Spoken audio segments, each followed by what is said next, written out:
dans le livre de prophète de Joël. Il est dit, dans Joël 2, 28, « Après cela, je répandrai mon esprit sur toute chair. Vos fils et vos filles prophétiseront.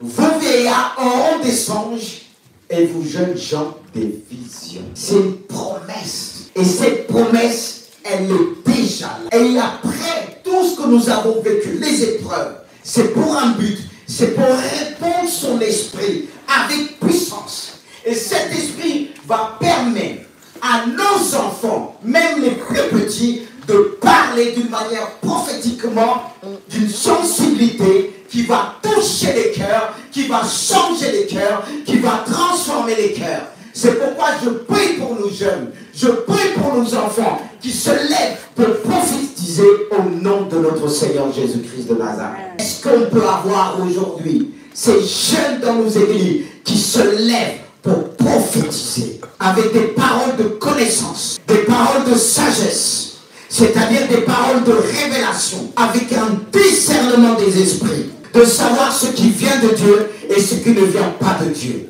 Et les vieillards, c'est-à-dire les anciens. Parce qu'on sera tenté de dire, ah, les vieillards qui marchent avec une baguette, qui n'arrivent pas à marcher à l'église. Non, on est tous jeunes là. C'est-à-dire les plus anciens auront des songes. Et Dieu utilise les songes pour avertir le pécheur de se détourner de ses mauvaises voies. Il va utiliser les anciens qui vont bien interpréter leurs songes avec la sagesse qu'ils ont acquis de conversion. C'est pour ça qu'on les appelle les anciens. Car les plus anciens doivent être aptes, ça peut être aussi jeune, mais des années de conversion.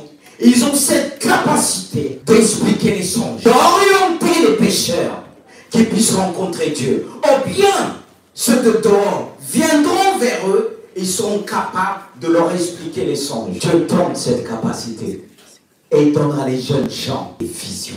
Une vision, c'est pas un songe. Tu seras capable d'être assis quelque part, entouré des gens, et d'un coup, Dieu va te donner une image, une vision qui va te permettre de voir sa gloire. Et par cette vision, tu seras emmené à faire des choses pour Dieu. Dans les derniers jours, je répondrai mon esprit.